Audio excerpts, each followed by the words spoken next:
The new single from my guest there on Saturday Night Country, Carousel from Women in Docks. And here is another track from Harry Hookie's new EP, Sometimes Misdiagnosed.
For the new release hour coming up after the news. I'll be playing you What's That Theme, and it's a huge one tonight, so I hope you can stick around for it. ABC News on the hour, every hour. ABC Local Radio.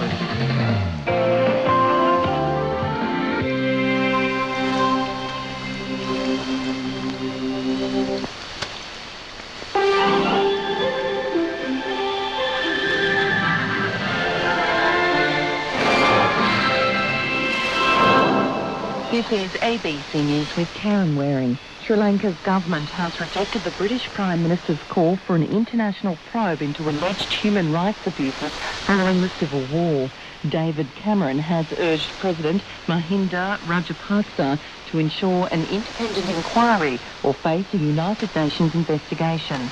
The abuses are alleged to have been committed mainly against Tamils since the end of the war in 2009. But Senior Minister Nirmal Shilipala De Silva says such a probe will definitely not take place. We believe that there is no reason for an international inquiry. Within a short span of time, we have done our best in the reconciliation process. The rehabilitation process has taken place, and enormous amount of money has been spent on the north, and most of the allegations are unfounded.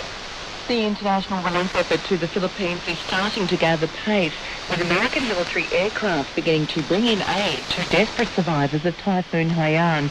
The BBC's Alistair Leaphead is in Cebu City and says aid is now getting through in significant amounts. There's a growing sense both here in Cebu but also in Tacloban as well that the international effort has arrived. The US aircraft carrier group associated with the George Washington, they've come of course with many vessels, and they are flying sorties into the remote areas. They're dropping food and water supplies. The British ship has arrived. That's also looking at the more remote islands to see places that perhaps people haven't done a great deal of assessment of what the need might be as yet. And also there are vehicles coming in.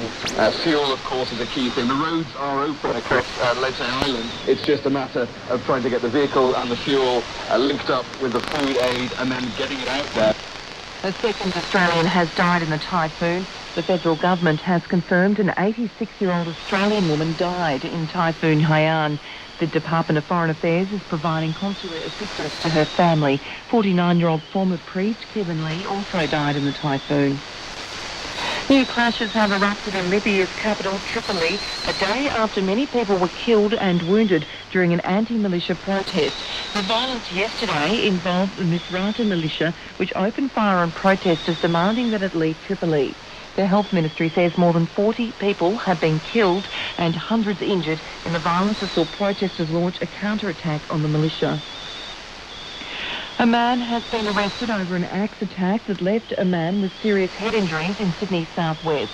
Police say a man in his 20s was walking along a road in Lanier about 1:30 on Saturday when a passing motorist stopped his car, got out and attacked him with an axe.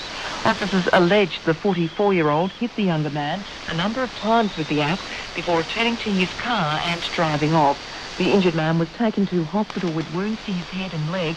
He remains in a serious condition. The 44-year-old man has been arrested and is currently being interviewed by police. In soccer, Western Sydney Wanderers have beaten the Melbourne Victory 1-0 after a last-gasp goal to Markbridge. The Perth Glory and Adelaide United fought out a 1-1 draw. In cricket, Indian great Sachin Tendulkar has farewelled his fans after playing his 200th and final Test match. India beat the West Indies by an innings and 126 points in Mumbai. Tendulkar left the field through a guard of honour formed by his teammates and told the crowd he'll never forget them. Time has flown by rather quickly, but the memories that you have left with me will always be with me forever and ever. Especially Sachin, that will reverberate in my ears till I stop breathing. England has beaten the Cricket Australia Invitational 11 by 7 wickets on the final day of their 4-day tour match in Sydney. The tourists were faced with a target of 148 runs for victory after dismissing the home side for 261. Ian Bell hit the winning runs to be 33 not out, with Jonathan Trott unbeaten on 38. It was England's first win on their Australian tour and was the final warm-up match before the first Ashes Test in Brisbane on Thursday. Sunday's weather, Brisbane rain and the chance of a storm, 26 degrees. Sydney a few showers, 20. Canberra possible afternoon shower, 21. Melbourne mostly sunny, 22. Hobart mostly sunny, 20. Adelaide sunny, 26. Perth humid, partly cloudy, 28. Darwin an afternoon shower or storm, 33. For news at any time, go to abc.net.au/news or follow us on Twitter. Saturday Night Country with Catherine Britt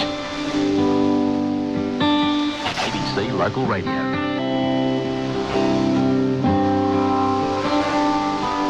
Welcome back to the show, and we're into the last hour, and it's always the hour that we do one of my favourite segments called What's That Theme? And this week's theme is the greatest country bands of all time. What a huge task to try and play as many as possible in this hour. There's so many, always has been. There's still lots of great country bands coming out today. But let's start with the obvious one. All country artists owe debt to the Carter family. I mean, their songbook popularised traditional folk songs, and Sister Maybell's finger-picking influenced guitar players still to this day. These guys were hugely influential and the first family of country music, and probably the first band as well. Here they are, the Carter family with Keep on the Sunny Side. There's a dark and a troubled side of life. There's a bright and a sunny side too. So we meet with the darkness and strife. This sunny side we all